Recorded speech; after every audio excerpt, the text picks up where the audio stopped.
Hello everyone, this is Pranshu Devi, a second year BMS student.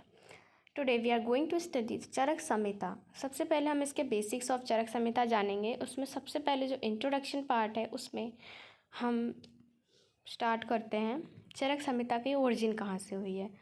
चरक संहिता की जो origin है वो हुई है कि आत्रेय ने इसको उपदेश किया था और इसको तंत्र फॉर्म में मीन्स रिटन फॉर्म में जो लिखा था वो अग्निवेश ने लिखा था। और जो अग्निवेश थे वो आत्रेय के शिष्यों में एक थे। आत्रेय के जैसे कि 6 शिष्य थे, अग्निवेश, वेल, जतुर्कर्ण, शार्पाणी, हरित, शार्पाणी। तो उनमें से जो अग्निवेश थे उन्होंने इस उपदेश किए गए चरक संहिता को लिखा था। उसके बाद चरक ने इसका प्रतिसंस्कार किया और द्रवल ने उसमें कुछ चीज़ों को ऐड किया था। तो सबसे पहले इसकी बैक स्टोरी थोड़ा सा जान लेते हैं कि ये एक्चुअली में आई कहाँ से, चरक संहिता ये क्या है, कहाँ से आया। तो जो सबसे पहले क्या हुआ था कि पृथ्वी पर बहुत सारी बीमारियाँ हो रही थी, तो इसका जो इलाज था उसके लिए भरद्वाज थे वे इंद्र के पास जाते हैं। इंद्र के पास क्यों गए, इसकी भी स्टोरी है। वो ये कि जो आयुर्वेद का जो ज्ञान है ना, सबसे पहले उस ज्ञान को ब्रह्मा जी ने दक्ष प्रजापति को दिया था। दक्ष प्रजापति ने क्या किया, दक्ष प्रजापति ने ये जो ज्ञान था इसको अश्विनी कुमारों को दिया। अश्विनी कुमारों से इस ज्ञान को, इस आयुर्वेद के ज्ञान को लिया था इंद्र ने। तो अब जो आयुर्वेद का ज्ञान है ना वो इंद्र के पास है। अब पृथ्वी पे अगर समस्याएं आई हैं, बीमारियां आई हैं, लोगों के जीवन खतरे में हैं, तो कोई ना कोई जो ऋषि मुनि हैं वो बहुत ही पावरफुल हैं, बहुत ही इंटेलिजेंट हैं। They can go to the Indra and ask for that knowledge to save the people on this earth. तो वो जाते हैं, भरद्वाज जो हैं वो जाते हैं इंद्र के पास और वहाँ से जो आयुर्वेद का जो ज्ञान है वो लेकर के आ रहे होते हैं।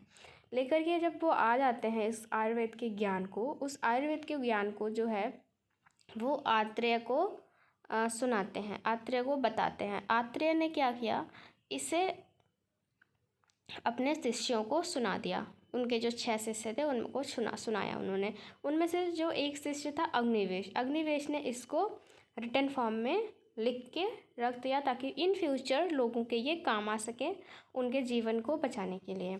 और उसके बाद अग्निवेश के बाद में क्या हुआ कि कुछ टाइम के बाद इसकी जो कुछ चीज़ें थी फट गई, या बुक जो उनमें जिसमें उन्होंने लिखा था तो चीज़ें ख़राब हुई। तो चरक ने क्या किया, उसको इकट्ठा किया और उसको सही करके उसको फिर से लिख के उसको रख दिया। उसके बाद कुछ चीज़ें उसमें मिसिंग थी जो कि चरक ने उस पर ध्यान ज़्यादा नहीं दिया, लेकिन द्रविड़ ने उस पर ध्यान दिया कि बहुत सारी चीज़ें मिसिंग हैं। तो उन्होंने 41 चैप्टर्स इसमें ऐड किए थे जिनके बारे में हम बाद में पढ़ेंगे। तो जो आत्रेय के उपदेश को तंत्र रूप में रखने के कारण जो अग्निवेश हैं उन्हें तंत्रकर्ता कहा जाता है, और अग्निवेश तंत्र का भाष्यात्मक प्रतिसंस्कार करने के कारण चरक को भाष्यकार कहा जाता है। और चरक अग्निवेश तंत्र के और द्रविड़ चरक संहिता के प्रतिसंस्कर्ता हैं, जैसे कि रिडक्टर हैं। नेक्स्ट आ जाते हैं कि इसमें चैप्टर्स कितने हैं। अब बैक स्टोरी तो जान ली, अब ये भी तो जानना है कि इसमें चैप्टर्स कितने हैं, क्या हमें पढ़ने हैं, क्या नहीं पढ़ने हैं, और इससे हम कितने लोगों की मदद कर सकते हैं, दैट्स। तो सबसे पहले जो है सूत्र स्थान, निदान स्थान, विमान स्थान, शारीरिक स्थान, इंद्रिय, चिकित्सा, कल्प, सिद्धि। टोटल इसमें जो है 8 स्थान है और इन टोटल 8 स्थानों में 120 अध्याय हैं। और टोटल जो सूत्र हैं वो 9295 सूत्र हैं, ठीक है। और पर्टिकुलरली किस स्थान में कितने अध्याय हैं ये दिया हुआ है, जैसे कि फर्स्ट जो सूत्र स्थान है उसमें 30 अध्याय हैं, निदान स्थान, विमान स्थान और शारीरिक स्थान में 8 अध्याय हैं, और इंद्रिय स्थान में 12 अध्याय हैं, चिकित्सा स्थान में 30 अध्याय हैं, कल्प स्थान में 12 अध्याय हैं, सिद्धि स्थान में 12 अध्याय हैं। कुल औषध योग जो इसमें है 1950 है, इसमें से 1600 योग चिकित्सा स्थान में वर्णित हैं, और कुल श्लोक जो है वो 12,000 हैं। यस्य द्वादश सहस्त्री हृदि तिष्ठति संहिता, ओके। अब हिंदी टीकाकार के बारे में जान लेते हैं। हिंदी जो टीकाकार हैं वो हमारे पास 6 टीकाकार दिए गए हैं इसमें। श्री कृष्णलाल, जयदेव विद्यालंकारकृत, त्रिवेद विद्यालंकारकृत, ब्रह्मानंद त्रिपाठीकृत, चरक चंद्र का टीका इन्होंने लिखी हुई है। रविदत्त त्रिपाठीकृत, वैद्य मनोरमा, डॉक्टर काशीनाथ पांडे एवं गोरखनाथ शास्त्री, सर्वविमर्श, विद्वत्तनी हिंदी व्याख्या। उसके बाद अब भरद्वाज के बारे में जानते हैं। भरद्वाज के बारे में जैसे कि मैंने अभी बताया था कि भरद्वाज ने इंद्र से ज्ञान प्राप्त किया था आयुर्वेद का। भरद्वाज के पिता जो थे वो बृहस्पति थे और माता का नाम ममता था। चरक संहिता में भरद्वाज को तपस्वी ऋषि होने के कारण उग्र तपा भी कहा जाता है। ठीक है, और भरद्वाज को अमितायु भी कहते हैं। 2 नाम है भरद्वाज के और है जो हमें याद करने हैं, जैसे कि उग्रतपा और अमितायु। आत्रेय क्या है? आत्रेय जो है वो आत्रेय चरक संहिता में 3 आत्रेय को उल्लेख किया गया है। पहला तो पुनर्वसु आत्रेय, दूसरा कृष्ण आत्रेय, तीसरा भिक्षु आत्रेय। जो पुनर्वसु आत्रेय हैं वो महर्षि अत्रि के पुत्र एवं शिष्य दोनों थे। पुनर्वसु आत्रेय जो हैं वो महर्षि अत्रि के पुत्र भी थे और शिष्य भी थे, जिन्होंने भरद्वाज से आयुर्वेद का ज्ञान प्राप्त किया था। ठीक है, और इनकी जो माता का नाम था वो चंद्रभागा था, अतएव इन्हें चंद्रभागी या चंद्रभाग भी कहा गया है। कृष्ण आत्रेय का जो वर्णन है वो चरक सूत्र स्थान के 11वें अध्याय में 65वें श्लोक में दिया गया है। जैसे कि महाभारत में भी काय चिकित्सा स्थान के रूप में कृष्ण आत्रेय का उल्लेख किया गया था।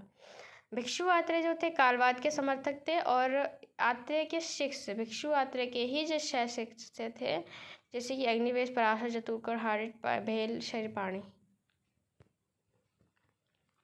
चरक के बारे में जान लेते हैं कि ये कौन है। चरक का वास्तविक नाम कपिस्थल चरक था। चरक विशुद्ध के पुत्र हैं और महर्षि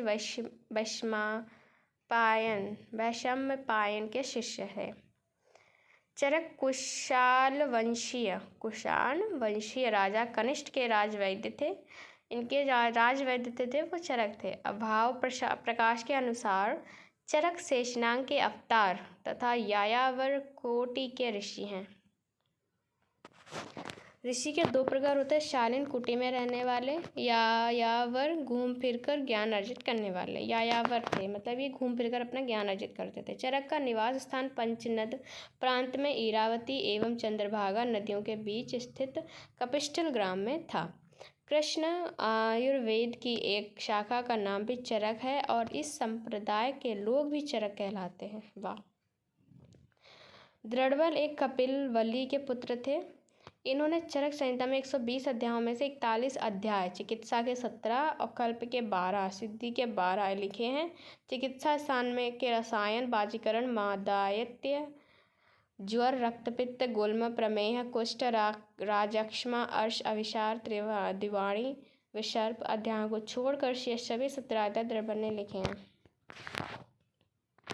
चरक संहिता की विशेषताएं क्या क्या हैं? चरक संहिता की शैली एवं भाषा उपनिषद कालीन है। ठीक है। दूसरा, चरक में उपनिषद शब्द आया है एवं सांख्य शब्द 5 बार तथा इतिहास शब्द 2 बार आया है। अग्निवेश ने मांडूक्य उपनिषद में उल्लेखित ब्रह्म चतुष्पाद सिद्धांत को माना है।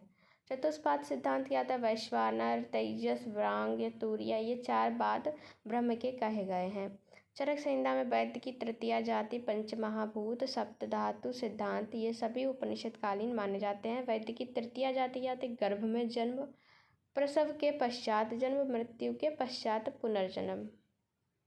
अग्निवेश तंत्र सूत्र संज्ञा तथा भाष्य के क्रम में परिणत होकर चरक संहिता के रूप में विद्यमान है। दृढ़बल ने अग्निवेशकृत ग्रंथ के लिए तंत्र और चरक प्रति संस्करण के लिए संहिता का प्रयोग किया है। अग्निवेश तंत्र संभवतः शाश्रुत तंत्र के बाद का है एवं इसमें धन्वंतरी संप्रदाय का उल्लेख भी मिलता है। चरक संहिता में 14 देश एवं 68 आचार्य का वर्णन मिलता है। चरक संहिता 4 सूत्रों यानी गुरु सूत्र, शिष्य सूत्र, प्रतिसंस्कर्ता सूत्र एवं एककीय सूत्र में विषय वस्तु विनिभक्त है। भैषज कल्पना का व्यवस्थित एवं वैज्ञानिक विवरण चरक संहिता में है। आचार रसायन चक्र चरक की मौलिक देन है। बौद्ध सम्मत स्वभावोपरमाद प्राकृतिक चिकित्सा का मूल है। चरक ने गृहस्थ चिकित्सा को उभयाभिभूत कहा है। ठीक है।